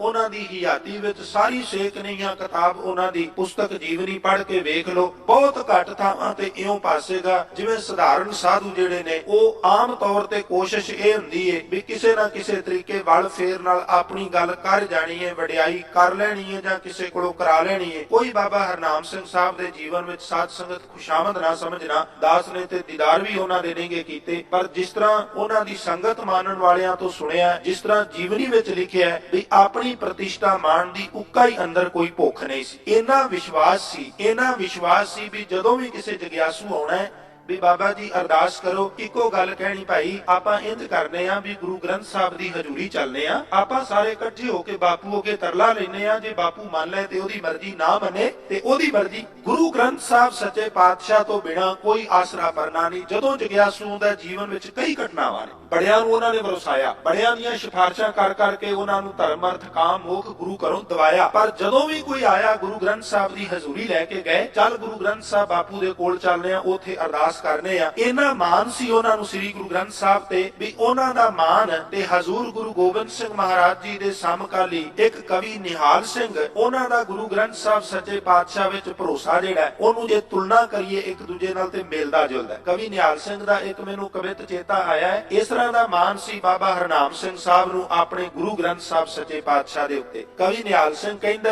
ਸੰਸਾਰ ਵਿੱਚ ਕੁਝ ਲੋਕ ਐਸੇ ਨੇ ਉਹਨਾਂ ਨੂੰ ਇਹ ਮਾਨ ਹੁੰਦਾ ਹੈ ਵੀ ਕੋਈ ਗੱਲ ਨਹੀਂ, ਜ਼ਮੀਨ ਪੈਲੀ ਦੱਥਾ ਬੜਾ ਖੁੱਲਾ ਹੈ, ਮੈਨੂੰ ਕਿਹੜੀ ਕਿਸੇ ਦੀ ਪਰਵਾਹ ਹੈ। ਕਿਸੇ ਨੂੰ ਇਹ ਮਾਨ ਹੈ ਵੀ ਮੇਰੇ ਕੋਲ ਮਿੱਟੀ ਦੀਆਂ 4 ਟੋਕਰੀਆਂ ਵੱਧ ਨੇ, 4 ਟੱਪੇ ਮੇਰੇ ਕੋਲ ਵਧੇਰੇ ਨੇ। ਕਹਿਣ ਲੱਗੇ ਕਿਸੇ ਨੂੰ ਤੇ ਇਹ ਭਰੋਸਾ ਹੈ ਤੇ ਕਿਸੇ ਨੂੰ ਇਹ ਭਰੋਸਾ ਹੈ ਵੀ ਮੇਰੀ ਨੌਕਰੀ ਬੜੀ ਪੱਕੀ। ਕਾਹੂ ਕੋ ਭਰੋਸੋ ਹੈ ਜ਼ਮੀਨ ਕੋ ਜਮਾਨੇ बीच, ਕਾਹੂ ਕੋ ਭਰੋਸੋ ਜੋਰ ਚਾਕਰੀ ਜਹਾਜ਼ ਪੈ, ਕਾਹੂ ਕੋ ਭਰੋਸੋ ਭਾਰੀ ਸ਼ਾਹ ਪਾਤਸ਼ਾਹ ਮੀਤ। ਕਹਿਣ ਲੱਗੇ ਕਈਆਂ ਨੂੰ ਇਹ ਭਰੋਸਾ ਹੈ ਵੀ ਵੱਡੇ ਵੱਡੇ ਸ਼ਾਹ ਪਾਤਸ਼ਾਹ ਮੰਤਰੀ ਮਹੋਦਿਆ ਜਿਹੜੇ ਨੇ, ਵਜ਼ੀਰ ਨੇ, ਰਾਜੇ ਨੇ, ਉਹਨਾਂ ਨਾਲ ਮੇਰੀ ਬੜੀ ਨੇੜਤਾ ਹੈ। ਕਾਹੂ ਕੋ ਭਰੋਸੋ ਭਾਰੀ ਸ਼ਾਹ ਪਾਤਸ਼ਾਹ ਮੀਤ ਤੇ ਕਾਹੂ ਕੋ ਭਰੋਸੋ ਪੈ ਕੁਟੰਬੀ ਰਿਸ਼ਤੇਦਾਰ ਬੜੇ ਧਨਾੜ ਨੇ, ਲੋੜ ਪਈ ਜੋ ਠੀਕਰੀਆਂ ਦੀ ਮਿਲ ਜਾਣਗੇ, ਸਿਫਾਰਿਸ਼ ਦੀ ਲੋੜ ਪਈ ਤੇ ਮਿਲ ਜਾਣਗੇ। ਜੇ ਕੱਲ ਨੂੰ ਡੰਡੇ ਸੋਟੇ ਲੈ ਕੇ ਮੈਦਾਨ ਵਿੱਚ ਖੜੇ ਹੋਣਾ ਪਿਆ ਤੇ ਤਾਂ ਵੀ ਸਾਕ ਅੰਗ ਭੈਣ ਭਰਾ ਆ ਜਾਣਗੇ ਬਥੇਰੇ। ਕਈ ਵਾਰ ਮਨੁੱਖ ਨੂੰ ਇਹ ਵੀ ਮਾਨ ਹੁੰਦਾ ਹੈ। ਕਹਿਣ ਲੱਗੇ ਕਾਹੂ ਕੋ ਭਰੋਸੋ ਦੇਵ ਬਾਣੀ ਅਰ ਪਾਰਸੀ, ਮੈਂ ਸੰਸਕ੍ਰਿਤ ਤੇ ਫਾਰਸੀ ਦਾ ਤੁਰੰਤਰ ਵਿਦਵਾਨ, ਮੈਨੂੰ ਕੀ, ਮੈਂ ਜਿੱਥੇ ਜਾਵਾਂਗਾ ਠੀਕਰੀਆਂ ਕਮਾ ਲਾਂਗਾ। ਕਈ ਵਾਰ ਇਹ ਵੀ ਮਨ ਵਿੱਚ ਹੰਕਾਰ ਆ ਜਾਂਦਾ ਵੀ ਮੇਰੇ ਕੋਲ ਵਿਦਿਆ ਦੇ 4 ਅੱਖਰ ਹਨ, ਮੈਂ ਕਿਸੇ ਦਾ ਮਥਾਜ ਨਹੀਂ। ਕਾਹੂ ਕੋ ਭਰੋਸੋ ਦੇਵ ਬਾਣੀ ਭਾਵ ਸੰਸਕ੍ਰਿਤ ਅਰ ਪਾਰਸੀ ਕੋ, ਇੱਥੇ ਪਾਰਸੀ ਦਾ ਅਰਥ ਨੇ ਫਾਰਸੀ, ਤੇ ਕਾਹੂ ਕੋ ਭਰੋਸੋ ਸੰਤ ਸੰਤਗਿਰੀ ਕੀ ਮਿਜਾਜ ਹੈ ਵੀ ਮੇਰੀ ਸੰਤਗਿਰੀ ਬੜੀ ਚੱਲਦੀ ਹੈ, ਮੈਨੂੰ ਭਰੋਸਾ ਆਪਣੀ ਸੰਤਗਿਰੀ ਤੇ, ਮੈਂ ਕਿਸੇ ਦਾ ਮਤਾਜ ਨਹੀਂ, ਇੱਥੇ ਹੀ ਬਸ ਨਹੀਂ। ਕਾਹੂ ਕੋ ਭਰੋਸੋ ਚੋਰ ਚਾਤਰੀ ਚਲਾਕੀ ਚੋਖ, ਐਸੇ ਐਸੇ ਚੋਰ ਨੇ ਕਹਿੰਦੇ ਨੇ ਕਦੋਂ ਖੀਸੇ 'ਚ ਹੱਥ ਪਾ ਕੇ ਪੈਸੇ ਕੱਢ ਕੇ ਕੱਢ ਲੈਂਦੇ, ਪਤਾ ਹੀ ਨਹੀਂ ਲੱਗਣ ਦਿੰਦੇ। ਮੇਰੇ ਕੋਲ ਹੁਸ਼ਿਆਰੀ ਹੈ, ਇਸ ਹੁਸ਼ਿਆਰੀ ਦੇ ਬਲਬੂਤੇ ਮੈਂ ਜੀਵਨ ਬਸ਼ਰ ਕਰ ਜਾਣਾ। ਸਿੱਖ ਕਹਿਣ ਲੱਗੇ ਕਵੀ ਨਿਹਾਲ ਸਿੰਘ ਜੀ, ਕਿਸੇ ਨੂੰ ਜ਼ਮੀਨ ਤੇ ਭਰੋਸਾ, ਕਿਸੇ ਨੂੰ ਨੌਕਰੀ ਤੇ, ਕਿਸੇ ਨੂੰ ਰਿਸ਼ਤੇਦਾਰਾਂ ਤੇ, ਕਿਸੇ ਨੂੰ ਹਕੂਮਤ ਤੇ, ਕਿਸੇ ਨੂੰ ਵਿਦਵਤਾ ਤੇ, ਕਿਸੇ ਨੂੰ ਸੰਤਗਿਰੀ ਤੇ, ਕਿਸੇ ਨੂੰ ਆਪਣੀ ਚਲਾਕੀ ਤੇ, ਤੁਹਾਨੂੰ ਕਾਹਦੇ ਤੇ ਮਾਣ ਹੈ? ਤੇ ਕਵੀ ਨਿਹਾਲ ਸਿੰਘ ਨੇ ਜਿਹੜੇ ਬੋਲ ਕਹੇ, ਮੇਰਾ ਚਿੱਤ ਕਰਦਾ ਹੈ ਕਰਾਂ ਤੁਸੀਂ ਵੀ ਸਾਰੇ ਕਹੋ। ਕਹਿਣ ਲੱਗੇ ਕਾਹੂ ਕੋ ਭਰੋਸੋ ਚੋਰ ਚਾਤਰੀ ਚਲਾਕੀ ਚੋਖ, ਮੋਕੋ ਤੋਂ ਭਰੋਸੋ ਏਕ ਗ੍ਰੰਥ ਮਹਾਰਾਜ ਪੈ। ਜਿਸ ਤਰ੍ਹਾਂ ਕਵੀ ਨਿਹਾਲ ਸਿੰਘ ਕਹਿੰਦਾ ਨਾ ਵੀ ਮੈਨੂੰ ਤੇ ਸਿਰਫ ਗੁਰੂ ਗ੍ਰੰਥ ਸਾਹਿਬ ਤੇ ਭਰੋਸਾ ਹੈ, ਬਿਲਕੁਲ ਇਸੇ ਤਰ੍ਹਾਂ ਦਾ ਭਰੋਸਾ ਸੀ ਮਹਾਂਪੁਰਸ਼ ਬਾਬਾ ਹਰਨਾਮ ਸਿੰਘ ਹੋਰਾਂ ਨੂੰ ਸ੍ਰੀ ਗੁਰੂ ਗ੍ਰੰਥ ਸਾਹਿਬ ਤੇ। ਗੁਰੂ ਬਹੁਤ ਨੇ, ਪਰ ਗੁਰੂ ਗ੍ਰੰਥ ਸਾਹਿਬ ਤੇ ਭਰੋਸਾ ਰੱਖਣ ਦਾ ਨਤੀਜਾ ਇਹ ਨਿਕਲਿਆ ਕਿ ਗੁਰੂ ਗ੍ਰੰਥ ਸਾਹਿਬ ਸੱਚੇ ਪਾਤਸ਼ਾਹ ਨੇ ਐਸੀ ਕਿਰਪਾ ਕੀਤੀ ਜਿਸ ਨਾਗ ਨਾਗਣੀ ਤੋਂ ਸੰਸਾਰ ਦੇ ਅੰਦਰ ਕੋਈ ਬਚ ਨਹੀਂ ਸਕਿਆ। ਗੁਰੂ ਗ੍ਰੰਥ ਸਾਹਿਬ ਮਹਾਰਾਜ ਸੱਚੇ ਪਾਤਸ਼ਾਹ ਕਹਿੰਦੇ ਨੇ ਬ੍ਰਹਮਾ ਨਹੀਂ ਬਚ ਸਕਿਆ, ਵਿਸ਼ਨੂੰ ਨਹੀਂ ਬਚ ਸਕਿਆ, ਮਹੇਸ਼ ਨਹੀਂ ਬਚ ਸਕਿਆ, ਸਨਕ ਸਨੰਦ ਮਹੇਸ਼ ਜਿੰਨੇ ਵੀ ਆਮ ਪੈਗੰਬਰੀ ਪੁਰਖ ਹੋਏ ਨੇ, ਮਾਇਆ ਨਾਗਣੀ ਨੇ ਕਿਸੇ ਨਾ ਕਿਸੇ ਰੂਪ ਵਿੱਚ ਉਹਨਾਂ ਨੂੰ ਵਲੇਟਾ ਮਾਰ ਲਿਆ। ਮਹਾਂਪੁਰਸ਼ ਬਾਬਾ ਹਰਨਾਮ ਸਿੰਘ ਸਾਹਿਬ ਨੇ ਗੁਰੂ ਗ੍ਰੰਥ ਸਾਹਿਬ ਸੱਚੇ ਪਾਤਸ਼ਾਹ ਦੇ ਉੱਤੇ ਆਸਥਾ ਲਿਆਂਦੀ, ਵਿਸ਼ਵਾਸ ਲਿਆਂਦਾ, ਤੇ ਅਵਸਥਾ ਇਸ ਤਰ੍ਹਾਂ ਦੀ ਬਣੀ ਵੀ ਭਾਈ ਗੁਰਦਾਸ ਸਾਹਿਬ ਆਪਣੇ ਕਵਿਤਾ ਵਿੱਚ ਕਹਿੰਦੇ ਨੇ ਵੀ ਸੰਸਾਰ ਦੇ ਅੰਦਰ ਇਹ ਗੱਲ ਤੇ ਹਰ ਬੰਦਾ ਹੀ ਕਹਿੰਦਾ ਹੈ ਵੀ ਸ਼ਾਹ ਬਿਨਾ ਪਤ ਨਹੀਂ ਤੇ ਗੁਰੂ ਬਿਨਾ ਗਤ ਨਹੀਂ। ਕਹਿ ਲਗੇ ਇਹ ਤੇ ਹਰ ਬੰਦੇ ਨੂੰ ਪਤਾ ਹੈ ਵੀ ਗੁਰੂ ਬਿਨਾ ਗਤ ਨਹੀਂ, ਪਰ ਦੁਨੀਆ ਦੇ ਲੋਗੋ ਗੁਰੂ ਕਿਵੇਂ ਦਾ ਹੋਵੇ? ਜਿਹੜਾ ਗੁਰੂ ਜੀਂਦੇ ਜੀ ਮਾਇਆ ਤੋਂ ਮੁਕਤ ਨਹੀਂ ਕਰਾ ਸਕਦਾ, ਉਹ ਮਰਿਆ ਨੂੰ ਮੁਕਤੀ ਕਿੱਥੋਂ ਦੇ ਦੇਗਾ? ਤੇ ਜੇ ਦੇ ਵੀ ਦੇਗਾ ਤੇ ਮੂਏ ਹੋਏ ਜੋ ਮੁਕਤ ਦਿਓਗੇ, ਮੁਕਤ ਨਾ ਜਾਣੇ ਕੋਇਲਾ, ਇਹ ਪੰਡਿਆ ਮੋਕੋ ਢੇਡ ਕਹਿਤਾ ਤੇਰੀ ਪੈਜ ਪਛਾਉਂਦੀ ਹੋਏਲਾ। ਜੇ ਅੱਜ ਮੈਨੂੰ ਮਾਨ ਸਨਮਾਨ ਦੀ ਜ਼ਿੰਦਗੀ ਮੇਰਾ ਗੁਰੂ ਨਹੀਂ ਬਖਸ਼ਿਸ਼ ਕਰਵਾ ਸਕਦਾ, ਤੇ ਮਰਨ ਤੋਂ ਬਾਅਦ ਮੇਰੇ ਨਾਲ ਕੀ ਹੋਣਾ? ਲੋਕਾਂ ਨੂੰ ਇਸ ਗੱਲ ਦਾ ਕੀ ਬੋਧ ਹੋਣਾ? ਗੁਰੂ ਤੇ ਉਹ ਏ ਜਿਹੜਾ ਅੱਜ ਹੀ ਜੀਵਨ ਦੇ ਵਿੱਚ ਕ੍ਰਾਂਤੀ ਲਿਆ। ਆਖਣ ਲੱਗੇ ਸਾਰੀ ਦੁਨੀਆ ਕਹਿੰਦੀ ਏ ਬਈ ਗੁਰੂ ਉਹ ਜਿਹੜਾ ਭਵ ਸਾਗਰ ਤੋਂ ਪਾਰ ਲਾ ਦੇ, ਪਰ ਭਾਈ ਜੀ ਕਹਿਣ ਲੱਗੇ ਆਪਣੇ ਆਪਣੇ ਗੁਰੂ ਦੀ ਸਿਫਤ ਕਰਦਿਆਂ ਕੋਈ ਰੱਜਦਾ ਨਹੀਂ। ਤੇ ਜਦੋਂ ਕਿਸੇ ਨੇ ਆਪਣੇ ਦੀ ਸਿਫਤ ਕਰਨੀ ਹੋਵੇ ਨਾ, ਬਕਾਇਦਾ ਭੂਮਿਕਾ ਬਣ ਕੇ, ਕੋਈ ਸ਼ੱਕ ਨਹੀਂ ਪਖੰਡ ਬਹੁਤ ਹੈ, ਬਹੁਤ ਸਾਰੇ ਲੋਕ ਉਂਝ ਹੀ ਗੁਰੂ ਬਣੇ ਫਿਰਦੇ ਨੇ, ਪਰ ਜਿਨ੍ਹਾਂ ਮਹਾਂਪੁਰਸ਼ਾਂ ਦੀ ਅਸੀਂ ਗੱਲ ਕਰਨੇ ਆ ਨਾ, ਬਸ ਉਹਨਾਂ ਵਰਗੇ ਤੇ ਉਹ ਆਪ ਹੀ ਨੇ, ਉਹਨਾਂ ਦਾ ਕੋਈ ਬਦਲ ਨਹੀਂਗਾ। ਜਿਹੜੇ ਵੀ ਮਰਜ਼ੀ ਕਿਸੇ ਸਾਧੂ ਸੰਤ ਬਾਰੇ ਜਿਹੜੇ ਉਹਨਾਂ ਦੇ ਸ਼ਰਧਾਲੂ ਨੇ ਪੁੱਛ ਲੋ, ਸ਼ਬਦਾਵਲੀ ਕਰੀਬ ਸਾਰਿਆਂ ਦੀ ਸੇਮ ਹੋਵੇਗੀ, ਤੇ ਹਰ ਬੰਦਾ ਜਿਹਦੇ ਨਾਲ ਜੁੜਿਆ ਉਹਦੀ ਸਿਫਤ ਕਰਦਾ, ਨਾ ਉਹ ਥੱਕਦਾ ਤੇ ਨਾ ਹੀ ਅੱਕਦਾ। ਪਰ ਭਾਈ ਸਾਹਿਬ ਕਹਿੰਦੇ ਨੇ ਕੋਈ ਸ਼ੱਕ ਨਹੀਂ ਆਪਣੇ ਆਪਣੇ ਗੁਰੂ ਨੂੰ ਹਰ ਕੋਈ ਚੰਗਾ ਕਹਿੰਦਾ ਹੈ। ਕਹਿੰਦੇ ਤੇ ਇਸ ਤਰ੍ਹਾਂ ਦੀ ਗੱਲ ਏ ਵੀ ਪੁੱਤਰ ਹੋਵੇ ਅਤਿਅੰਤ ਸੋਹਣਾ, ਪੁੱਤਰ ਹੋਵੇ ਇਸ ਤਰ੍ਹਾਂ ਦਾ ਜਿਹੜਾ ਯੂਸਫ ਨੂੰ ਵੀ ਪਰਾਂ ਕਰੇ ਤੇ ਮਾਂ ਉਹਨੂੰ ਸੋਹਣਾ ਕਵੇ, ਗੱਲ ਸਮਝ ਆਉਂਦੀ ਏ। ਤੇ ਪੁੱਤਰ ਕਰੂਪ ਹੋਵੇ, ਆਪ ਜੀ ਨੇ ਤੱਕਿਆ ਨਾ ਵੀ ਪੁੱਤਰ ਕਰੂਪ ਹੋਵੇ ਕਿਸੇ ਦੂਜੇ ਦਾ, ਉਹਦੇ ਵੱਲ ਵੇਖ ਕੇ ਘਿਨਾਉਣਾ, ਉਹਨੂੰ ਗਿਲਾਨੀ ਆ ਜਾਏ ਬਈ ਉਹਦੀ ਅਵਸਥਾ ਇਸ ਤਰ੍ਹਾਂ ਦੀ ਏ, ਅੱਖਾਂ 'ਚ ਗਿੱਡਾਂ ਨੇ, ਨੱਕ ਵਗ ਰਿਹਾ ਹੈ, ਬੁਰੀ ਹਾਲਤ ਤੇ ਰਾਲਾਂ ਵਗ ਰਹੀਆਂ ਨੇ, ਵੇਖਣ ਤੇ ਦਿਲ ਨਹੀਂ ਕਰਦਾ, ਤੇ ਮਾਂ ਉਸ ਪੁੱਤਰ ਨੂੰ ਵੀ ਚੁੱਕ ਕੇ ਉਹਦਾ ਮੂੰਹ ਚੁੰਮ ਲੈਂਦੀ। ਇਹਦਾ ਮਤਲਬ ਵੀ ਮਾਂ ਨੂੰ ਆਪਣਾ ਪੁੱਤਰ ਹਰ ਹਾਲ ਸੋਹਣਾ ਲੱਗਦਾ। ਆਪਨੋ ਸੁਵਨ ਸਭ ਕਾਹੂ ਹੈ ਸੁੰਦਰ ਲੱਗੈ। ਗੁਰੂ ਗ੍ਰੰਥ ਸਾਹਿਬ ਵਿੱਚ ਆਸਥਾ ਦਾ ਰਿਜ਼ਲਟ ਕੀ ਨਿਕਲਿਆ? ਬਾਬਾ ਜੀ ਦੇ ਜੀਵਨ ਵਿੱਚ ਇੱਕ ਘਟਨਾ ਹੈ ਤੇ ਉਹਨੂੰ ਸਪਸ਼ਟ ਕਰਨ ਲਈ ਮੈਂ ਆਪ ਜੀ ਨਾਲ ਕਵਿਤ ਸਾਂਝਾ ਕਰ ਰਿਹਾ। ਕਹਿਣ ਲੱਗੇ ਆਪਨੋ ਸੁਵਨ ਸਭ ਕਾਹੂ ਹੈ ਸੁੰਦਰ ਲੱਗੈ। ਬਾਣੀ ਵਿੱਚ ਸੱਪ ਨੂੰ, ਨਾਗ ਨੂੰ ਤੇ ਨਾਗਣੀ ਨੂੰ ਮਾਇਆ ਨਾਲ ਤੁਲਨਾ ਦਿੱਤੀ ਏ। ਮਾਇਆ ਮਮਤਾ ਮੋਹਣੀ ਜਿਨ ਵਿਣ ਦੰਤਾਂ ਜਗ ਖਾਇਆ। ਮਾਇਆ ਐਸੀ ਮੋਹਣੀ ਏ, ਐਸੀ ਸਪਣੀ ਏ, ਇਹਦੇ ਦੰਦ ਵੀ ਹੈ ਨਹੀਂਗੇ ਤੇ ਬਿਨਾਂ ਦੰਦਾਂ ਤੋਂ ਸਾਰੇ ਸੰਸਾਰ ਨੂੰ ਚੱਬ ਜਾਂਦੀ। ਕਹਿੰਦੇ ਨੇ ਮਨਮੁਖ ਖਾਦੇ ਗੁਰਮੁਖ ਉਭਰੇ, ਜਿਨ ਸੱਚ ਨਾਮ ਚਿਤ ਲਾਇਆ, ਬਿਨ ਨਾਮੇ ਜਗ ਕਮਲਾ ਫਿਰੇ, ਗੁਰਮੁਖ ਨਦਰੀ ਆਇਆ। ਭਾਈ ਸਾਹਿਬ ਕਹਿੰਦੇ ਨੇ ਵੀ ਸਾਰੀ ਦੁਨੀਆ ਕਹਿੰਦੀ ਏ ਗੁਰੂ ਤੋਂ ਬਿਨਾਂ ਗਤ ਨਹੀਂ, ਪਰ ਆਓ ਉਸ ਗੁਰੂ ਦੀ ਗੱਲ ਕਰਾਂ ਜਿਹਨੂੰ ਅਸੀਂ ਗੁਰੂ ਕਹਿੰਦੇ ਆ, ਤੇ ਜਿਸ ਗੁਰੂ ਦੇ ਉੱਤੇ ਆਸਥਾ ਲਿਆਂਦੀ ਉਸ ਮਹਾਪੁਰਸ਼ ਨੇ ਜਿਨ੍ਹਾਂ ਦੀ ਯਾਦ ਸਜਰੀ ਕਰਨ ਲਈ ਗੁਰੂ ਚਰਨਾਂ ਵਿੱਚ ਬਰਾਜੇ ਹੋ। ਭਾਈ ਜੀ ਕਹਿੰਦੇ ਨੇ ਆਪਨੋ ਸੁਵਨ ਸਭ ਕਾਹੂ ਹੈ ਸੁੰਦਰ ਲੱਗੈ। ਸਫਲ ਸੁੰਦਰਤਾ ਸੰਸਾਰ ਮੈਂ ਸਰਾਈਏ। ਅਸਲ ਸੁੰਦਰਤਾ ਤੇ ਉਹ ਏ ਜਿਹਨੂੰ ਮਾਂ ਹੀ ਕੱਲੀ ਸੁੰਦਰ ਨਾ ਕਵੇ ਬਲਕਿ ਸਾਰਾ ਸੰਸਾਰ ਕਵੇ ਵੀ ਇਹ ਬੱਚਾ ਬਹੁਤ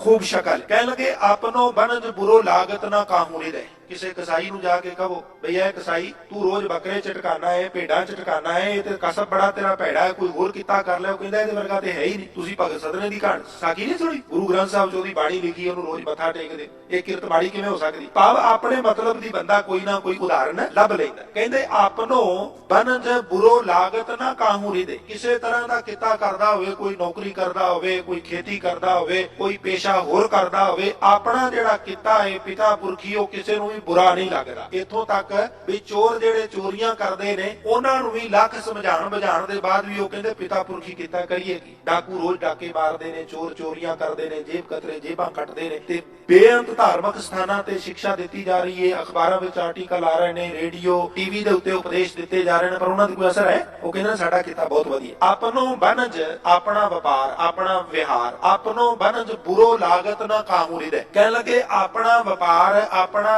ਪੈਸਾ ਕਮਾਉਣ ਦਾ ਢੰਗ ਕਿਸੇ ਨੂੰ ਵੀ ਬੁਰਾ ਨਹੀਂ ਲੱਗਦਾ, ਪਰ ਅਸਲ ਵਿੱਚ ਚੰਗਾ ਉਹ ਹੀ ਹੈ ਜਿਹਨੂੰ ਸੰਸਾਰ ਚੰਗਾ ਕਵੇ। ਆਪਨੋ ਕੁਲਾ ਧਰਮ ਕਰਤ ਸਭੈ, ਉੱਤਮ ਕਰਮ ਲੋਕ ਵੇਦ ਅਵਗਾਈਏ। ਆਪਣੇ ਆਪਣੇ ਢੰਗ ਨਾਲ ਸਾਰੇ ਲੋਕ ਰੱਬ ਨੂੰ ਰਿਝਾਉਣ ਦੇ ਯਤਨ ਕਰਦੇ ਨੇ, ਪਰ ਕਹਿੰਦੇ ਉੱਤਮ ਕਰਮ ਉਹ ਨੇ ਜੋ ਧਾਰਮਿਕ ਗ੍ਰੰਥਾਂ ਵਿੱਚ ਦੱਸੇ ਗਏ ਨੇ, ਜਿਹਨੂੰ ਗੁਰਬਾਣੀ ਦੀ ਸ਼ੈਲੀ ਵਿੱਚ ਅਸੀਂ ਕਹਿੰਦੇ ਆ ਪੋਥੀ ਪੁਰਾਣ ਕਮਾਈਏ, ਭਉ ਵੱਟੀ ਇਤ ਧਨ ਪਾਈਏ, ਸੱਚ ਬੂਝਣ ਆਣ ਜਲਾਈਏ, ਇਹ ਤੇਲ ਦੀਵਾ ਇਉਂ ਜਲੇ, ਕਰ ਚਾਨਣ ਸਾਹਿਬ ਤਉ ਮਿਲੇ। ਕਹਿੰਦੇ ਨੇ ਅੰਤ ਵਿੱਚ ਭਾਈ ਗੁਰਦਾਸ ਜੀ ਤਿੰਨ ਉਦਾਹਰਨਾਂ ਦੇ ਕੇ ਆਪਣੇ ਪੁੱਤਰ ਨੂੰ ਹਰ ਇੱਕ ਸੁੰਦਰ ਕਹਿੰਦਾ ਹੈ, ਸੁੰਦਰਤਾ ਹੋਏ ਜਿਹਨੂੰ ਸੰਸਾਰ ਸੁੰਦਰ ਕਵੇ। ਆਪਣੇ ਵਣਜ ਨੂੰ ਹਰ ਕੋਈ ਚੰਗਾ ਕਹਿੰਦਾ ਹੈ, ਅਸਲ ਵਣਜ ਉਹ ਚੰਗਾ ਹੈ ਜਿਹਨੂੰ ਸੰਸਾਰ ਚੰਗਾ ਕਵੇ। ਆਪਣੇ ਆਪਣੀ ਧਾਰਮਿਕ ਐਕਟੀਵਿਟੀ ਨੂੰ ਹਰ ਇੱਕ ਚੰਗਾ ਕਹਿੰਦਾ ਹੈ, ਪਰ ਚੰਗੀ ਉਹ ਹੈ ਜਿਹੜੀ ਧਾਰਮਿਕ ਗ੍ਰੰਥਾਂ ਦੇ ਅਨੁਕੂਲ ਹੈ। ਇਸੇ ਤਰ੍ਹਾਂ ਗੁਰੂ ਬਿਨਾਂ ਗਤੀ ਨਹੀਂ ਸਾਰੀ ਦੁਨੀਆ ਕਹਿੰਦੀ ਹੈ। ਕਹਿਣ ਲੱਗੇ ਗੁਰ ਬਿਨ ਮੁਕਤ ਨਾ ਹੋਏ ਸਭ ਕੋਉ ਕਹੈ। ਗੁਰ ਬਿਨ ਮੁਕਤ ਨਾ ਹੋਏ ਸਭ ਕੋਉ ਕਹੈ, ਮਾਇਆ ਮੈਂ ਉਦਾਸ ਰੱਖੇ ਸੋਈ ਗੁਰ ਚੈ। ਉਦਾਸੀ ਕਹਿੰਦਾ ਸਿਰ 'ਚ ਸਵਾਹ ਪਾ। ਉਹ ਕਹਿੰਦੇ ਸਿਰ 'ਚ ਸਵਾਹ ਪਾਉਣ ਦੀ ਲੋੜ ਨਹੀਂ। ਅਸਲ ਗੁਰੂ ਉਹ ਏ ਵੀ ਗ੍ਰਸਤ ਵਿੱਚ ਵੀ ਰੱਖੇ ਤੇ ਗ੍ਰਸਤ ਵਿੱਚ ਰਹਿੰਦੇ ਆ ਮੈਨੂੰ ਉਦਾਸੀ ਬਣਾ ਦੇ। ਕਹਿਣ ਲੱਗੇ ਗੁਰ ਬਿਨ ਮੁਕਤ ਨਾ ਹੋਏ ਸਭ ਕੋਉ ਕਹੈ, ਮਾਇਆ ਮੈਂ ਉਦਾਸ ਰੱਖੇ ਸੋਈ ਗੁਰ ਚਾਹੀਏ। ਜਿਹੜਾ ਮਾਇਆ ਨਾਗਣੀ ਦੇ ਵਿੱਚ ਬੈਠਿਆ ਡੰਗ ਨਾ ਮਾਰਨ ਦੇ ਅਸਲ ਗੁਰੂ ਉਹ ਏ। 119 ਚੱਕ ਸਰਗੋਧਾ ਕਲੋਨੀ ਜਦੋਂ ਬਾਬਾ ਹਰਨਾਮ ਸਿੰਘ ਸਾਹਿਬ ਦੇ ਪਿਤਾ ਜੀ ਨੇ ਉਥੇ ਜ਼ਮੀਨ ਅਲਾਟ ਕਰਵਾਈ ਤੇ ਚਾਰੇ ਭਰਾ ਬਾਬਾ ਜੀ ਤੇ ਤਿੰਨੇ ਦੂਜੇ ਭਰਾ ਉਥੇ ਜਾ ਕੇ 4 ਹਲ ਬਣਾਏ, ਵਾਹੀ ਦਾ ਕੰਮ ਆਰੰਭ ਕਰ ਦਿੱਤਾ। ਹਲ ਵਾਹ ਵੇਲੇ ਹੋ ਨਹਾ ਤੋ ਕੋਲੋਂ ਇੱਕ ਰਜਵਾ ਸੂਆ ਲੰਘਦਾ ਸੀ। ਇਸ਼ਨਾਨ ਕਰਕੇ ਰਜਵਾ ਦੇ ਕੰਢੇ ਤੇ ਕਈ ਨਾਲ ਇੱਕ ਜਗ੍ਹਾ ਖੋਤਰ ਕੇ ਬਣਾਈ ਸੀ। ਠੰਡੇ ਪਾਣੀ ਨਾਲ ਇਸ਼ਨਾਨ ਕਰਕੇ ਉਥੇ ਚੌਂਕੜੀ ਮਾਰ ਕੇ ਬੈਠ ਜਾਣ, ਬੰਦਗੀ ਕਰਨੀ। ਸਮਾਂ ਬੀਤਦਾ ਗਿਆ। ਲਿਖਿਆ ਵੀ ਇੱਕ ਦਿਨ ਬੈਠੇ ਇਸ਼ਨਾਨ ਕਰਕੇ ਤੇ ਚੌਂਕੜੀ ਮਾਰ ਕੇ ਰਜਵਾ ਦੇ ਸੂਏ ਦੇ ਕਿਨਾਰੇ ਤੇ ਬੈਠੇ, ਨੇਤਰ ਮੁੰਦੇ ਹੋਏ ਨੇ ਤੇ ਇਸ ਤਰ੍ਹਾਂ ਆਵਾਜ਼ ਆਈ ਜਿਵੇਂ ਕੱਖ ਹਿੱਲਦੇ ਨੇ। ਰਜਵਾ ਸੂਏ ਦੇ ਵਿੱਚ ਨਾਲ ਜਿਹੜਾ ਘਾਹ ਫੂਸ ਉਹਦੇ ਨਾਲ ਕਈ ਵਾਰ ਕੱਖ ਅੜ ਜਾਂਦੇ ਤੇ ਉਹ ਕੱਖਾਂ ਦੇ ਹਿੱਲਣ ਦੀ ਆਵਾਜ਼ ਆਈ। ਨੇਤਰ ਖੋਲ ਕੇ ਵੇਖਿਆ ਵੀ ਇੱਕ 2-2.5 ਫੁੱਟ ਦਾ ਪੀਲੇ ਜਿਹੇ ਰੰਗ ਦਾ ਕੱਕੇ ਜਿਹੇ ਰੰਗ ਦਾ ਸੱਪ 1 ਫੁੱਟ ਉਹ ਥੱਲੇ ਪਾਣੀ ਦੇ ਉੱਤੇ ਇਉਂ ਤੈਰਦਾ ਤੇ 1 ਫੁੱਟ ਆਪਣਾ ਹਿੱਸਾ ਉਹਨੇ ਜ਼ਮੀਨ ਦੇ ਉੱਤੋਂ ਪਾਣੀ ਦੇ ਸਿੱਧਾ ਚੁੱਕਿਆ ਤੇ ਲਗਭਗ 2-2 3-3 ਫੁੱਟ ਦੇ ਛੜੱਪੇ ਮਾਰ ਕੇ ਬਾਬਾ ਹਰਨਾਮ ਸਿੰਘ ਸਾਹਿਬ ਕਹਿੰਦੇ ਨੇ ਬਿਲਕੁਲ ਸਿੱਧਾ ਮੇਰੇ ਵੱਲ ਵਧ ਰਿਹਾ। ਤੇ ਕਹਿੰਦੇ ਨੇ ਇਹ ਵੀ ਯਕੀਨ ਹੋ ਗਿਆ ਵੀ ਜਿੰਨੀ ਤੇਜ਼ੀ ਨਾਲ ਇਹ ਆ ਰਿਹਾ ਦੂਜਾ ਤੀਜਾ ਚੌਥਾ ਛੜੱਪਾ ਜ਼ਰੂਰ ਮੇਰੇ ਤੱਕ ਪਹੁੰਚ ਜਾਏਗਾ। ਕਈ ਜ਼ਹਿਰੀਲੇ ਸੱਪ ਹੁੰਦੇ ਨੇ, ਡੰਗ ਵੱਜਦਾ ਹੈ ਤੇ ਬੰਦੇ ਨੂੰ ਇਹ ਕੋਲ ਖਲੋਤੇ ਨੂੰ ਦੱਸਿਆ ਨਹੀਂ ਜਾਂਦਾ ਵੀ ਮੈਨੂੰ ਸੱਪ ਲੜ ਗਿਆ, ਇੰਨੀ ਜਲਦੀ ਰਿਐਕਸ਼ਨ ਹੁੰਦਾ ਇਹਦਾ। ਤੇ ਕਹਿੰਦੇ ਨੇ ਛੜੱਪੇ ਮਾਰ-ਮਾਰ ਕੇ ਇਹ ਨਾਗ ਆ ਰਿਹਾ ਤੇ ਸੱਚੀ ਮੁੱਚੀ ਕਹਿੰਦੇ ਨੇ ਉਹੀ ਗੱਲ ਹੋਈ ਵੀ 2 ਛੜੱਪੇ ਮਾਰੇ ਤੇ ਤੀਜਾ ਛੜੱਪਾ ਜਿਹੜਾ ਸੀ ਬਾਬਾ ਜੀ ਕਹਿੰਦੇ ਨੇ ਜੋੜਾ ਜਿੱਥੇ ਲਾਇਆ ਸੀ ਉਹਨਾਂ ਜੋੜਿਆਂ ਦੇ ਉੱਤੇ ਆ ਕੇ ਉਹ ਸੱਪ ਵੱਜਾ ਤੇ ਉਦੋਂ ਬਾਅਦ ਇਸ ਸੱਪ ਨੇ ਆਪਣੀ ਸਿਰੀ ਥੱਲੇ ਝੁਕਾਈ, ਜਿਵੇਂ ਸਿਜਦਾ ਕਰੀਦਾ ਸਿਜਦਾ ਕੀਤਾ ਤੇ ਆਰਾਮ ਦੇ ਨਾਲ ਆਲੇ ਦੁਆਲੇ ਜਿੱਥੇ ਮਹਾਂਪੁਰਸ਼ ਬੈਠੇ ਸਨ, ਜਿਵੇਂ ਕੋਈ ਗੁਰੂ ਗ੍ਰੰਥ ਸਾਹਿਬ ਸੱਚੇ ਪਾਤਸ਼ਾਹ ਦੀਆਂ ਸਿੱਖ ਪ੍ਰਕਰਮਾਂ ਕਰਦਾ ਇਸ ਤਰ੍ਹਾਂ ਉਹਨੇ ਪ੍ਰਕਰਮਾਂ ਕੀਤੀਆਂ। ਪ੍ਰਕਰਮਾਂ ਕਰਕੇ ਸਾਹਮਣੇ ਆ ਕੇ ਫਿਰ ਸਿਜਦਾ ਕੀਤਾ ਤੇ ਜਿਸ ਰਜਵਾ ਵਿੱਚੋਂ ਸੂਏ ਵਿੱਚੋਂ ਨਿਕਲਿਆ ਸੀ ਉਹਦੇ ਵਿੱਚ ਫਿਰ ਪ੍ਰਵੇਸ਼ ਕਰ ਗਿਆ। ਇੱਕ ਸੰਕੇਤ ਸੀ। ਸੰਕੇਤ ਕੀ ਸੀ ਵੀ ਜੇ ਗੁਰੂ ਨਾਨਕ ਸਾਹਿਬ ਸੱਚੇ ਪਾਤਸ਼ਾਹ ਡੰਗਰ ਚਾਰਨ ਜਾਂਦੇ ਨੇ, ਕਿਤੇ ਸੌ ਜਾਂਦੇ ਨੇ, ਦਰਖਤ ਦੀ ਛਾਂ ਸਰਕ ਜਾਂਦੀ ਏ ਤੇ ਨਾਗ ਆ ਕੇ ਥਣ ਖਿਲਾਰ ਕੇ ਛਾਂ ਕਰਦਾ ਹੈ ਤੇ ਅੰਤਰੀ ਭਾਵ ਇਹ ਵੇ ਵੀ ਆ ਜਿਹੜੀ ਮਾਇਆ ਨਾਗਣੀ ਹਰੇਕ ਵਿਅਕਤੀ ਨੂੰ ਡੰਗ ਮਾਰਦੀ ਏ, ਗੁਰੂ ਨਾਨਕ ਤੇਰੇ ਉੱਤੇ ਛਾਂ ਕਰੇਗੀ। ਕਿਉਂ? ਕਿਉਂਕਿ ਤੇਰਾ ਧਿਆਨ ਅਕਾਲ ਪੁਰਖ ਵਾਲੇ, ਜਿਹਦਾ ਧਿਆਨ ਅਕਾਲ ਪੁਰਖ ਵਾਲੇ ਮਾਇਆ ਉਹਦੀ ਪਿੱਛ ਲੱਗ ਬਣ ਜਾਂਦੀ ਏ ਤੇ ਜਿਹਦੀ ਪਿੱਠ ਅਕਾਲ ਪੁਰਖ ਵਾਲੇ ਮਾਇਆ ਨਾਗਣੀ ਬਣ ਕੇ ਉਹਦੇ ਮਗਰ ਲੱਗ ਜਾਂਦੀ। ਜਿਵੇਂ ਸੂਰਜ ਵੱਲ ਮੂੰਹ ਕਰ ਤੁਰੀਏ ਤੇ ਸਾਡੀ ਪਰਛਾਈ ਸਾਡੇ ਪਿੱਛੇ ਤੁਰਦੀ ਏ, ਤੇ ਸੂਰਜ ਵੱਲ ਪਿੱਠ ਕਰ ਤੁਰੀਏ ਤੇ ਪਰਛਾਈ ਅੱਗੇ ਤੁਰਦੀ ਏ। ਫਿਰ ਕੋਈ ਪਰਛਾਈ ਨੂੰ ਪਕੜਨ ਦੀ ਕੋਸ਼ਿਸ਼ ਕਰੇ, ਜਿੰਨਾ ਪਰਛਾਈ ਦਾ ਮਾਲਕ ਦੌੜੇ ਉਨੀ ਹੀ ਤੇਜ਼ ਪਰਛਾਈ ਦੌੜਦੀ ਏ। ਕੁਝ ਇਸੇ ਤਰ੍ਹਾਂ ਦਾ ਸਿਲਸਿਲਾ ਸੀ। ਜਿਵੇਂ ਸੱਚੀ ਸਰਕਾਰ ਗੁਰੂ ਨਾਨਕ ਸਾਹਿਬ ਸੱਚੇ ਪਾਤਸ਼ਾਹ ਮਹਾਰਾਜ ਜਿਹੜੇ ਨੇ, ਇਹ ਸੰਕੇਤ ਸੀ ਜਦੋਂ ਉਹਨਾਂ ਦੇ ਉੱਤੇ ਨਾਗ ਨੇ, ਫਨੀਅਰ ਨਾਗ ਨੇ ਛਾਂ ਕੀਤੀ ਵੀ ਜਿਹੜੀ ਮਾਇਆ ਸਾਰੇ ਸੰਸਾਰ ਨੂੰ ਆਪਣਾ ਜ਼ਹਿਰ ਦਿੰਦੀ ਏ, ਭਾਵ ਡੰਗ ਮਾਰਦੀ ਏ, ਉਹ ਮਾਇਆ ਜਿਹੜੀ ਏ ਗੁਰੂ ਨਾਨਕ ਸਾਹਿਬ ਸੱਚੇ ਪਾਤਸ਼ਾਹ ਦੇ ਉੱਤੇ ਛਾਂ ਕਰੇਗੀ। ਇਸੇ ਤਰ੍ਹਾਂ ਜਿਨ੍ਹਾਂ ਨੇ ਸੱਚੇ ਗੁਰੂ ਦਾ ਪੱਲਾ ਫੜ ਲਿਆ, ਗੁਰੂ ਗ੍ਰੰਥ ਸਾਹਿਬ ਸੱਚੇ ਪਾਤਸ਼ਾਹ ਦੇ ਲੜ ਲੱਗ ਗਏ। ਜਿਹੜੀ ਮਾਇਆ ਸੰਸਾਰੀਆਂ ਨੂੰ ਡੰਗ ਮਾਰਦੀ ਏ, ਗੁਰੂ ਕੋਲ ਐਸੀ ਜੁਗਤੀ ਏ, ਉਹ ਕਹਿੰਦਾ ਮਾਇਆ ਦਾਸੀ ਭਗਤਾਂ ਕੀ ਕਾਰ ਕਮਾਵੇ। ਜਿਸ ਤਰ੍ਹਾਂ ਸਪੇਰੇ ਜਿਨ੍ਹਾਂ ਸੱਪਾਂ ਤੋਂ ਅਸੀਂ ਡਰਨੇ ਆ, ਉਹਨਾਂ ਸੱਪਾਂ ਦੇ ਦੰਦ ਖੱਟੇ ਕਰਕੇ ਪਟਾਰੀਆਂ 'ਚ ਪਾ ਕੇ, ਝੋਲਿਆਂ 'ਚ ਪਾ ਕੇ, ਮੋਢਿਆਂ ਤੇ ਟੰਗੀ ਫਿਰਦੇ ਨੇ। ਇਸੇ ਤਰ੍ਹਾਂ ਇਸ ਮਾਇਆ ਦੇ ਦੰਦ ਖੱਟੇ ਕਰਨ ਦੀ ਜਾਂਚ ਦੱਸਦਾ ਹੈ ਗੁਰੂ ਗ੍ਰੰਥ ਸਾਹਿਬ ਸੱਚੇ ਪਾਤਸ਼ਾਹ। ਜਿਨ੍ਹਾਂ ਨੂੰ ਜਾਂਚ ਆ ਜਾਏ, ਆਮ ਤੌਰ ਤੇ ਅਸੀਂ ਕਹਿੰਦੇ ਆ, ਜਿਸ ਗ੍ਰਹਿ ਬਹੁਤ ਤਿਸੇ ਗ੍ਰਹਿ ਚਿੰਤਾ, ਜਿਸ ਗ੍ਰਹਿ ਥੋਰੀ ਸੋ ਫਿਰੈ ਭ੍ਰਮਤਾ, ਦੋ ਵਿਵਸਥਾ ਤੇ ਜੋ ਮੁਕਤਾ ਸੋਈ ਸੁਹੇਲਾ ਭਾਲੀਏ।